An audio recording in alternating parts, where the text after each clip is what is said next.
Hi, I'm Dr. Joanne Smith. And I'm Dr. Clin Hankins. And this is a Podful of Pediatrics. Subscribe to hear more of our content. Or you can go and find us at onecommunityhealth.org. Or follow us on social media at One Community Gorge. So this is the one where we talk about sleep. Okay, sleep's super important, right? We all need to do it to function in life, but so especially important for kids. Absolutely. And in fact, a lot of those sleep habits that we establish in childhood will carry with us all the way through adulthood. It's why you still have bad sleepers. And good sleepers. People who learn good habits when they're young can continue them as adults. And people who never learn those habits tend to not have those habits as adults as well. So there's all kinds of places you can find information about sleep, right? All kinds of books, and you can even pay people to help you sleep or your kids sleep. But overall, it's all about sleep routine and sleep hygiene.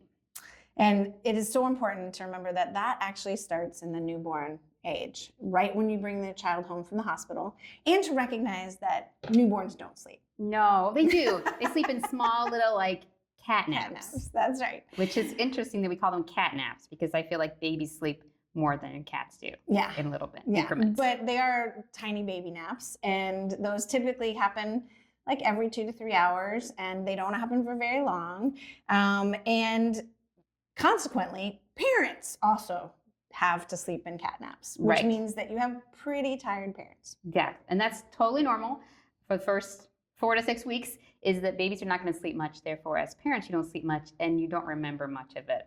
That's right. I think this is evolutionary. Personally, I think that it's all because in fact that we don't sleep, we don't form those memories, which allow us to have more children. Right. Because if we remembered all that stuff, you'd be like, I don't want to do that again. No one would ever do it. But they're totally worth it. They absolutely are. Yes. Children are worth all the lack of sleep. They are worth all of it. And so, starting from the beginning, newborns need 16 to 24 hours. Not 24. 12 to 16 hours in a 24-hour period. Not 24 hours. 12 to 16 hours in a 24-hour period. Yeah, that's right. They often are around 16 hours of sleep in the day if you look at all the cat-naps, especially when they first come home. However, most of us don't sleep when our babies sleep, especially in that first bit. And so we are really tired. I was so tired in that first weeks that I thought my pump was talking to me. Oh, yeah, me too. Like that mechanical whir. It sounds kind of like words. Yeah. You can ask your husband. I didn't ask anybody. I knew it wasn't really talking to me. I know. And then as you get older, you don't need as much sleep, but still children need way more sleep than their parents because typically that is when you grow, The growth hormone is pulsatile while you're sleeping, and obviously kids need to grow and adults are done growing, unfortunately. And then we will talk about the sleep cycle of children because the sleep patterns and how children sleep is different from adults. And they tend to cycle through sleep patterns or sleep stages faster. And so they actually get to those ages where they even process and get learning and memory on a faster scale and more frequently than adults. They do. They get really smart really fast. They do. That's why they grow and develop so much. So it's very exciting. So kind of, we said newborns and really until about 12 months, 12 to 16 hours per 24-hour period, including the naps. And that's really to promote optimal health. And then children 1 to 2 years of age should sleep at least 11 to 14 hours and 24, including naps. And then 3 to 5 is more 10 to 13 hours. And you hope for the naps still. I swear, both my kids woke up the day they turned 2 and were like, we're not napping anymore. And it was so painful. Most children, especially around 9 months, tend to consolidate their naps into about 3 naps, 2 to 3 naps, 2 longer ones and 1 longer, or 2 longer ones and 1 shorter one. And then around 18 months will drop and go down to typically about 1 nap. They get some FOMO as part of the problem too. As toddlers are I can't miss anything, right? I can't sleep through this. No, it's actually what makes them going to sleep so hard sometimes too, because even breastfeeding hard because they're like, what's going on? Especially if they have siblings, you just can't get them to not pay attention to anything else. So yes, and then 6 to 12 years old is kind of the 9 to 12 hours at night, and then teenagers is a little bit less. Sometimes a lot less. 8 to 10 hours per 24-hour periods. I kind of do minimal guidelines in my clinic. So by early elementary, 11 hours, late elementary, 10 hours minimum, and then middle school, 9 hours minimum, and then high school, 8 hours minimum. Yes. It would be great if we could get more than that. High schoolers especially kind of would need more than that, but that usually doesn't happen. No, things get in the way. Yes. So let's talk about safe sleep. There's all kinds of definition of that, but there's a true medical definition of what is considered safe sleep for a newborn. And this is based on the back to sleep recommendations that were like in the early 80s. Right, around 1984, they came out with some pretty big changes and recommendations for sleep, and that was through the American Academy of Pediatrics. And they went through a real, what we call the back to sleep program. Which means babies should be on their back by themselves in their own bed with nothing else. No covers, no blankets, no stuffed animals, no cute stuff. Because, you know, most of the decoration of that is for the parents. The baby doesn't even know, and it's not safe to have it in the bed. And that's right. That's where you see like the 1950s, 1960s. They had these great cribs with all this frilly stuff on the outside. Pretty furniture. Right. Pretty beautiful. All these really immaculate lace designs, but they actually weren't very safe for children. So when the SIDS recommendations, the back to sleep recommendations came in the early 80s, the actual SIDS rate, which is sudden infant death syndrome, decreased by 50% just by having babies sleep on their back with nothing else in their bed. And that was a huge change, right? Like, I mean, kids really were safer. And that is important to recognize, because still 30% of children who die from sudden infant death syndrome are found in the prone position, meaning on their bellies. On their belly. You know, and a lot of babies don't like to sleep on their back, and it's totally true. I mean, they'd love to be all snuggled up here all the time, right? But here's the secret to parenting. Just keep doing it, and then they're like, oh, this is how life is. Guess I should do it. So just keep putting them on their back, and then eventually they're like, this is how I sleep, and it's fine. That's right. And it is important to recognize that if we just, again, consistency, routine, and really getting that important sleep hygiene in effect is really helpful. And that's one of the things we talk about is some other AAP recommendations and changes too, is that really for that back to sleep, it was recommended that those children sleep in parents' room for the first 0 to 6 months. And that's because that's the highest rate of sudden infant death syndrome. Yes, and it's important to just kind of be near enough to your baby that you could hear if they were having any problems at all. And if they start to roll, away from their back, you'd be like, okay, I can get them on their back again. Right. And then that changed about 5 years ago, where the American Academy of Pediatrics came out, and they actually said now to have infants in the room until 12 months. And that's because the second highest rate of SIDS is in the 6 to 12 month period.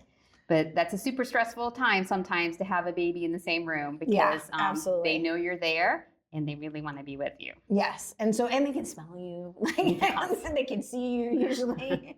It does make it a little bit harder. And I will say, with some of the advent of new things, including like the really nice monitors now. Improved technology, right? You can actually see your baby and hear your baby like you're in the same room without being in the same room. When I had my monitor for my children, they were really just little blobs on the screen. They were, yes. I mean, you could hear them. Sometimes, but mostly they were just little blobs when you looked. So it did make it a little bit harder. But now with more modern technology, especially the night technology and cameras, you actually can see your baby a lot of times, which is nice. And that should be a little bit more reassuring that you would see and hear them if there was something that happened. And of course, there's a whole industry of things they will sell you to keep your baby safe. And really most of those, like in terms of the oxygen monitors and respiratory monitors are unnecessary and actually can cause more anxiety for a parent, because they can go off and actually disrupt everyone's sleep. If you have a healthy term baby, you should not need those monitors. Just have the baby in the same room with you. Right. And when we really talk about what's important for sleep, again, we already hit on this, that it's about routine. Absolutely. And really establishing good sleep hygiene. Like anything, when we're teaching our children, we are teaching them about hygiene, and sleep has its own hygiene. Yes, and we're helping them for life, right? You got to learn how to fall asleep by yourself so you can do it your whole life. And to me, bedtime routine always has 3 things. And I don't care what those 3 things are, as long as they're dark and quiet and comforting. So for us, I always liked a bedtime routine that was portable. So when we traveled, we could do it still. So it was always brush teeth, read a book, say prayers, and then off to bed. Yeah, and for me, it was our children, because I really like baths and showers. And so that was always the start of our routine. We'd do that, and then we'd go into, again, brush teeth, book, and I'd usually sing. So. Yeah, and I'm not a singer. You're the singer. So, my kids are like, no. I used to hum to my kids, and eventually they just put their hands over my mouth. Like, please stop. Please stop. My kids liked my singing. I know, because you're a better singer. That's why. But yeah, that was any routine it is, but establish that kind of set routine. And part of that routine does need to be some important things. And that is, it needs to be dark. Yes. There needs to not be definitely noise that changes. So no TVs. Right. Both from a light standpoint and from a sound standpoint. And that's really because when we go through those different stages of sleep, as you go through a lighter stage of sleep, if things change in that lighter stage of sleep, it wakes you up, right? Your body's like, what's happening there? Even just like a flashing light, like when you stay in a hotel room and the fire smoke detector light goes off, right? You wake up, you're like, what is that light? It's been there all night, but all of a sudden your brain is like, what is that? Well, and it's one of the things that helps us, again, from an evolutionary standpoint of like recognizing when our children are in trouble. If we wake up and we're not hearing the same things or we hear something new, then we're going to wake up as moms and parents, right? And so that's actually a really big, a really part. And that's because we're in that lighter stage of sleep and we expect everything to be the same as when we fell asleep. If it's not, then we'll wake up completely. And so that's what happens a lot when you have like when TV happens or when you're playing music that has lots of different changes in it. Then children will arouse completely. And that's usually when they'll kind of toddle and go back to you and try to find you, right? So again, having it dark is really helpful. And also having either, if you have to have some noise loud in the house, that type of thing, make it the same noise. Right. White noise, air purifier, fan, whatever you want, but not music that changes tone and pitch. Right there. Yeah. And some kids get so used to being pitch black that they really struggle to fall asleep if it's not. Right? Yeah, mine is my daughter. Like that's the best example of that. Like my husband works nights a lot, and so we had blackout shutters, and we decided to do all of the kids' rooms so that this was about sleep hygiene for us. We were like, yeah, let's just make it really dark, which was awesome when we were at a house. Not so great when we went on vacation to some place like Florida or Texas, where you would end up light a lot of the time. And so I was one where my daughter was trying to lay down for a nap and she's struggling and irritable and moving all over the place. And finally she's like, mommy. And I'm like, what, honey? And she's like, turn off the light. And I was like, that's the sun. We can't make that go away. No turning off the sun, sweetheart. You're just going to have to figure out how to sleep with it on. I know. Sometimes your eyelids are just not thick enough, right? They're really not. And one of the things, even with the best sleep routine, still you have times where it's harder to fall asleep, and especially as you go through periods of wanting more independence, which is toddlers and teenagers.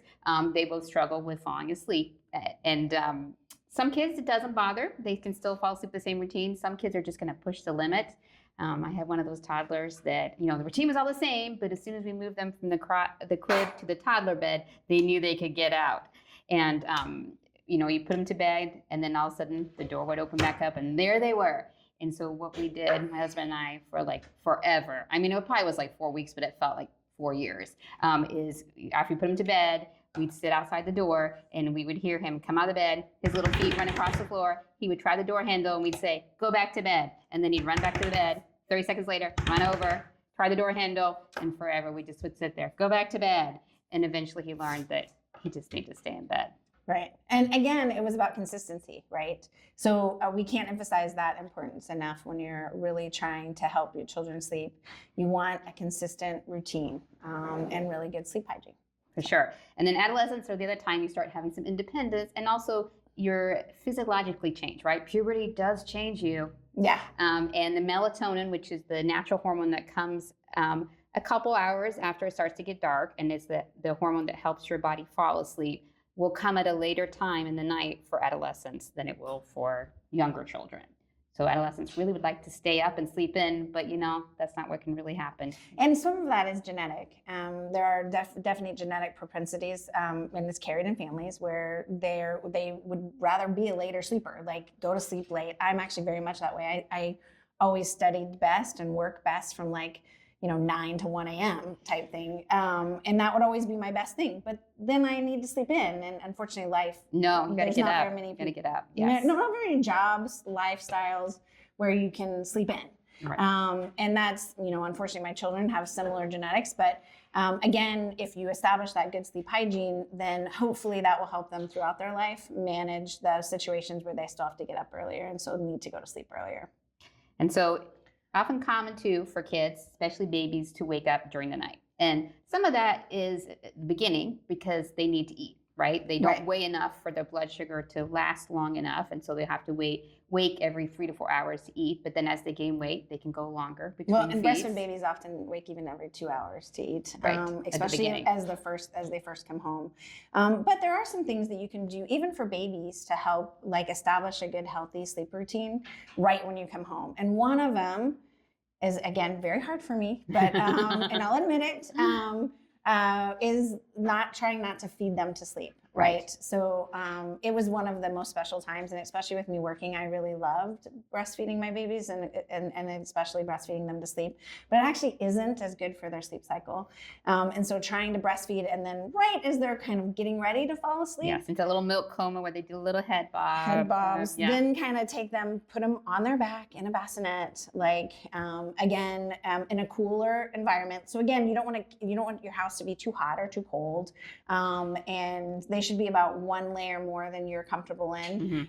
So if you are in, just a t-shirt to sleep in, then they should be in like a onesie and a sleeper, right? Yes. And that's all they need. They don't need those extra blankets or those types of things, but you put them down on their back and let them do that last falling asleep on their own. Yes. That doesn't mean they can't have a binky. And in fact, a binky actually reduces the risk of SIDS in and of itself. They will not be able to hold that binky in. Do you know how many words there are for binky? I know, so many. So like pacifier, right, is Passy, one there. But, yeah. And then what is the one? Soother. Yeah, I like binky. Yeah. But anyway, so you can use that.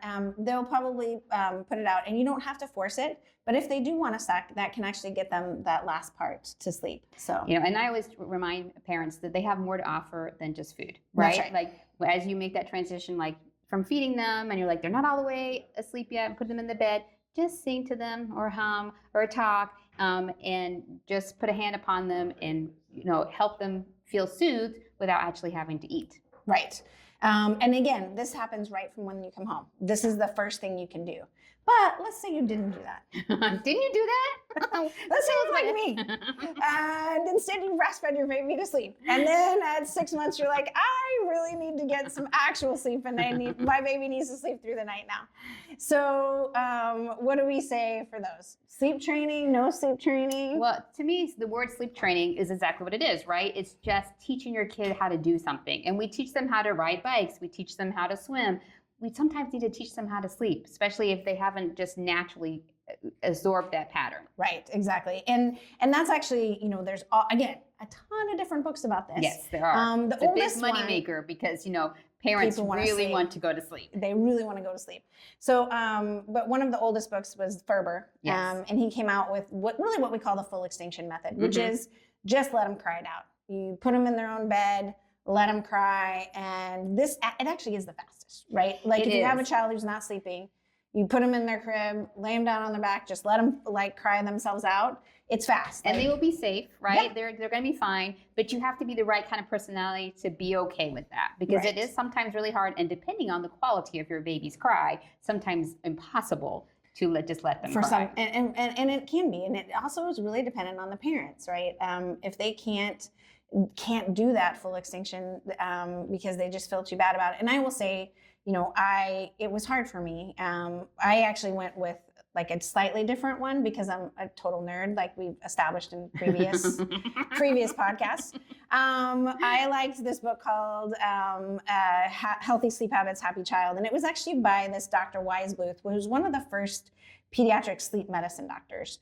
And that's why I liked it, because he really based it on like sleep medicine and the stages of sleep. And he studied all these kids, and that was really helpful to me when he did like this basically modified extinction, where you would put them down, get them comfy, but they'd be awake. And then, give them a binky or whatever else that they needed, a lovey. Loveys are really great and can establish that same smell of you and that type of thing. But you not basically, initially. Not initially. No, not for newborns, not but for as newborns. They're older. Yes. As they're older. And then you leave the room. And then you leave a room for a certain amount of time. And then you go back in and pat them, comfort them. Try to time it so that they're not full full crazy screaming, like, yes, or and that's throwing what up. people always ask me, how many minutes should I leave them? And I always went by quality of cry. Like when you had that like sad, pathetic kind of whine, I'm like, just keep doing that. You can do that all night long. I don't care. Whereas if you have that, like, I'm building up to a big crescendo and I'm going to puke, okay, I'm going to be in there before that happens. Because it's going to take so much longer to clean it all up after they puke. So. Right. And that's the thing with it is that then you go in, you do a little longer each time. The biggest thing is that when you do go in to comfort them, you cannot pick them up. No, just let them stay in their bed. And you still talk to them and touch them and, kind of Sing gently. to them, or whatever. Sing if you're Krenda or not if you're me. But, you can go in and comfort them. But if you pick them up and take them somewhere else, well, then they're going to keep on waking up because they're like, well, that was awesome. We got to go sit in the chair. Whereas if you just hang out and talk to them, like, your singing is no good. Yeah. I'll just stay here. That's right. No, that was to me, though. But no, I mean, sometimes it can be to anyone, right? They just didn't want to do it. But that's the whole point, is that you can calm them down, lay them back down, but just don't pick them up. Don't take them out. Don't rock them. Don't feed them.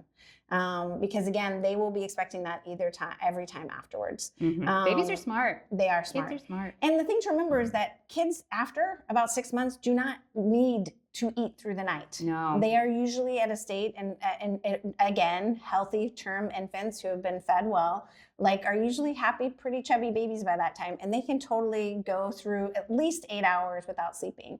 Without eating. Without eating. They should definitely sleep for 8 hours. They can totally sleep. That's the whole point. But without eating. And so you don't need to like feel bad that they're screaming and crying and asking for your milk or that. It's not because they're hungry. It's because that is really what we've kind of trained them to do already. Yeah. So and some of that too is what they're seeking is comfort from you. So you can give them comfort without feeding and also make it short and sweet and get out of there. Yeah, and I did there's another sleep training book with a psychiatrist or psychologist that was also talked about those, but a little bit nicer. I will say, and she did even shorter. Like, you might only be able to be out of the room for 30 seconds, and then a minute, and then 2 minutes, and that's okay. It takes longer. And the first night's really long, and then the second night will be a little shorter, and by the third night, it's pretty fast. But so each night gets a little bit better, except for your really stubborn kids who might get a little worse in the second night. But that can be a really good way to do it. And we did put those references down in the back. How did sleep training go for you with your kids? So my first one, that was the hardest one. And again, even with the Wise Booth and me knowing that it was the best thing for him, and logically, hormonally, and kind of just from a mom standpoint, I was a mess, right? Like, when I left that room for the first 5 minutes, I was bawling. I was probably louder than my son, crying louder than him. But as the night went on, I got a little bit better, and I realized that we can do it. Mm-hmm. And then by the second night, it was better. And by the third night, I didn't cry at all. It was very big. And I will say, after that worked with my first child, I was totally fine with the second two. I was I'm not crying at all. I need the sleep. Yeah. I need to not feel like my pump is talking to me anymore. I know, right? Sleep deprivation, it's real. It is, yes. So let's talk about some different things that can happen with sleep. So there's sleep dysomnias versus parasomnias. So parasomnias are things that are considered normal within sleep, like nightmares, sleepwalking, sleep terrors. Whereas dysomnias are something that's considered abnormal to sleep. It's something that's interfering with our quality of sleep. So I'm going to talk about parasomnias because they're the much happier one. So parasomnias, a lot of people have them, especially if their sleep gets off. So if they had a late night, a super busy night, that night they're going to have something happen in the first kind of third of the night, first 3 hours or so. And it's more common in kids than adults, but it does happen in adults too. So sleep terrors, which is just basically screaming, like you hear your kids screaming like they're being murdered, and you go in there and they're totally fine. Like sometimes they're sitting up and looking around, but usually they're just kind of sitting.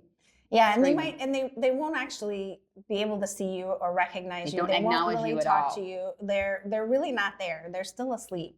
And I actually think it's sleep terrors because it is more terrifying for the parent than the child, because the child will have no memory of this. They are still asleep. Yes. So they wake up the next day and the parent will go in and say, "Oh my gosh, like, are you okay after last night?" And they'll be like, "What? Like, I don't know what you're talking about." Yes. But for parents, it is truly terrifying. It is like your kid is being killed and you don't know why, right? But they're They're totally fine, guys. It's totally fine. Yeah. And then sleepwalking and sleep talking, kind of the same thing. They are in the beginning of the night primarily, and the sleepwalking part is they'll absolutely do anything they did during the day. So they'll walk around the house, they'll fix themselves food, they'll go to the bathroom, they may go outside. Which is really terrifying. It's a little bit scary.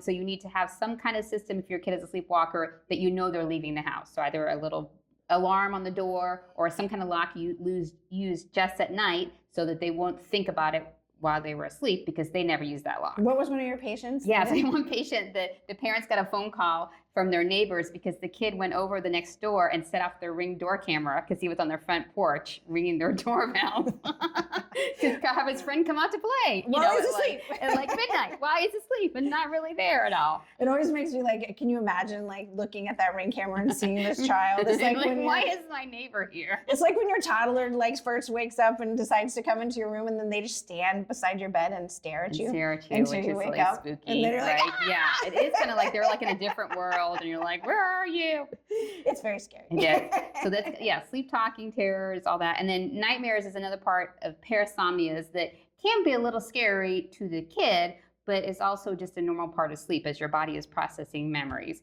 And nightmares are always, what the kid is actually thinking about. So we always think like, oh my gosh, that's such a scary dream. But I had like a super verbal 2-year-old, and she woke up with a bad dream, and we say, oh, what was your dream about? And she'd say, the round one wouldn't fit in the square hole. Like it was actually like what 2-year-olds get stressed out about, right? Like real life things. Yeah, the little puzzle piece that wouldn't fit. Yeah, it's the shape sorters, right? They are kind of stressful. They are. Yeah, and so nightmares to toddlers are different than nightmares in adults. And it is, again, these are not harmful. None of these are going to harm your children. You don't need to disrupt worry your about sleep them. as a parent, but the kids are fine. But I am going to talk about ones that might have more trouble for sleep and really might affect their lives as well as parent lives. And that's the dysomnias, right? And dysomnias include things like narcolepsy, hypersomnolence, insomnia, obstructive sleep apnea, and restless leg syndrome.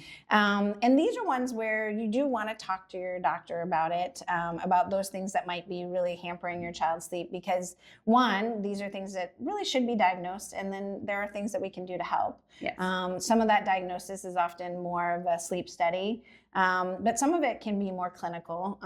And the one I talk about the most is really obstructive sleep apnea, because I feel like this is one of the most common things we see in kids that really disrupt sleep. Well, and adults too, right? I mean, snoring is never normal. Like sometimes there are some reasons we snore and we don't worry about them as much, but in general, you shouldn't have to snore. So if your kid is snoring, if you're snoring, talk to your doctor about it and have a conversation to see, like, should we worry or not worry? Right. And then really recognizing that from obstructive sleep apnea standpoint, the reason that you get this is, again, there's different stages of sleep.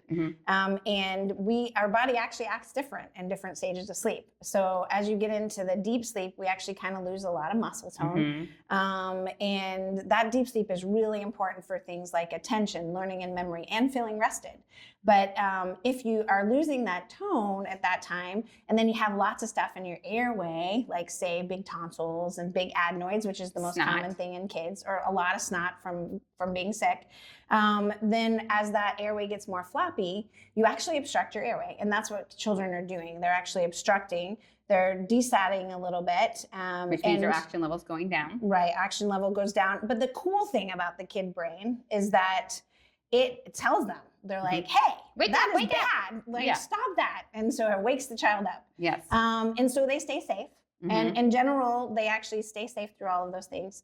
The hard part is that they are not getting that deep stage of sleep. Right. So they're not getting that stage that makes them feel rested. They're not getting that stage that helps them with learning and memory. And so often these kids fall asleep at odd times, like they might fall asleep just on short car rides, even when they're like 6 or 7 or 8. And they also typically fall asleep fairly quickly. And then finally, they might present as kind of irritable or even what we call hyperactive children, right? It's hard to sit still and pay attention when you're not getting good sleep. And children really want to stay awake, right? Like this is so huge. Yes. Like they're like, wait a second, I'm really sleepy, but I don't care because there's that cool thing that's happening outside my room, and I don't want to be asleep. And so they actually are trying to keep themselves awake, which means they are moving even more and doing stuff even more.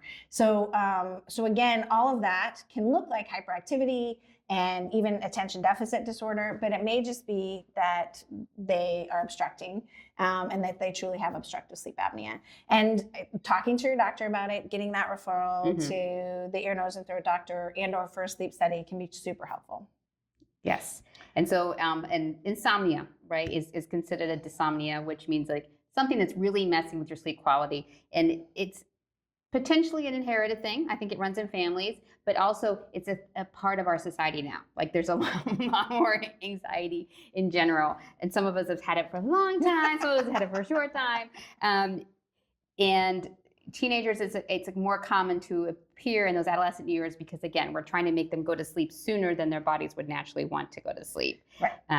And so people ask me all the time about melatonin. And again, we talked about melatonin is like a naturally occurring hormone in your body, but there are actually supplements. So what do you tell people about melatonin? Well, I mean, I think the biggest thing to tell people about melatonin is it can be helpful in certain situations.